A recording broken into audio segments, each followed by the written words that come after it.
جو دیتے ہو مقرر کیا ہے تم نے، دیا ہے یعنی پہلے مقرر کیا ہے تم نے، بالمعروف ساتھ دستور کے، واتقوا اللہ، اللہ سے ڈرتے رہو، اور یقین کرو کہ بے شک اللہ تعملون بصیر، جانتا ہے، بصیر تعملون، اللہ دیکھتا ہے جو تم عمل کر رہے ہو، والذین یتوفون منکم۔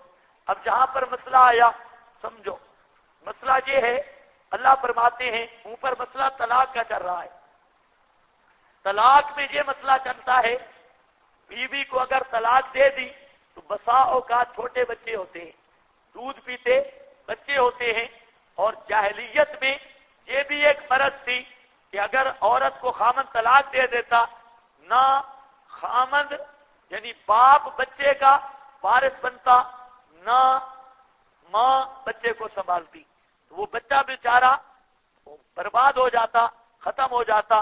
قرآن پاک نے اس رسم کی بھی اصلاح کی ہے کہ اگر خامند نے طلاق دے دی اور ان کی چھوٹی اولاد ہے، آپ ایک ایک چیز سوچتے جائیں، ایک ایک آیت اس بات کی دلیل ہے کہ یہ کلام اللہ ہے، قرآن اپنی خود دلیل ہے، کتنی کہاں کہاں سے اصلاحی پروگرام پیش کر رہا ہے کہ پورا کامل دین تبیان لکل شے کا یہی مطلب ہے کہ جو قابل بیان ہدایت تھی ساری قرآن میں آ گئی۔ اب طلاق کا مسئلہ بیان کر کے ایک پہلو رہ رہا تھا کہ طلاق کی صورت میں چھوٹے بچوں کا کیا بنے گا، قرآن اب اس کو لے رہا ہے۔ اللہ فرماتے ہیں اس کے بارے میں مسئلہ ہے، جو عورتیں ہیں والوالدات، ان کو والدات سے تعبیر کیا کہ ترحم کے لیے، والدات جو ہیں یرضعن، دودھ پلائیں اپنی اولاد کو، یہ خبر بمعنی امر ہے کہ والدات کو حکم ہے اللہ تعالیٰ کی طرف سے کہ وہ دودھ پلائیں، حولین کاملین، پوری توجہ فرماؤ جہاں پر بھی مسئلہ ہے، حولین کاملین، 2 پورے سال، لمن واسطے اس کے، ارادہ ان یتم الرضاعۃ، جو ارادہ کرتا ہے پورا کرنے رضاعت کے، یعنی جو تکمیل کا ارادہ نہ کرے تو کم مدت میں بھی دودھ چھڑایا جا سکتا ہے۔ قال المولود، اب قانون آ گیا، وہ مائیں دودھ جو پلائیں گی تو ہیں جو مطلقہ، مائیں دودھ پلا رہی ہیں جو مطلقہ، وہ دودھ تو چلو پلا رہی ہیں، اب مفت تو نہیں پلائیں گی، بچہ تو اس کا ہے خامند کا۔ اللہ نے فرمایا کہ اس کے لیے بھی ضابطہ سن لو، ان کا خرچہ سارا مولود لہو باپ پر ہوگا، کسوتہن، ان کا کپڑے بھی اسی پر ہوں گے اس مدت دودھ پلانے میں۔ اچھا اب آگے پھر مسئلہ تھا، وہ تو کہے گی میں قیمتی کپڑا لوں گی، اور اس کا دل ہوگا گھٹیا بس جوڑا کوئی مل جائے پورا جو کرنا پڑ گیا ہے، اس کا دل ہوگا میں روزانہ بکرے چھترے کھاؤں، اس کا دل ہوگا روزانہ دال ساگ پہ ٹرکاؤ، یہ تو آ گیا رزق و ہننا۔ اب پھر جھگڑا ہے، اللہ فرماتے ہیں بالمعروف ہے، دونوں کچھ خیال کریں، بالمعروف دستور کے مطابق، جو دستور چل رہا ہے معروف چیز ہے اس کے مطابق، ایک دوسرے پہ زیادتی نہ کریں۔ لا تکلف نفس الا وسعها، خامند اگر امیر ہے اسے کنجوسی نہیں کرنی چاہیے، اور اگر غریب ہے تو بیوی یعنی ماں جو بچے کی ہے اسے تنگ نہیں کرنا چاہیے، اس لیے کہ ہر ایک کو اپنے بقدر استطاعت مکلف بنایا گیا۔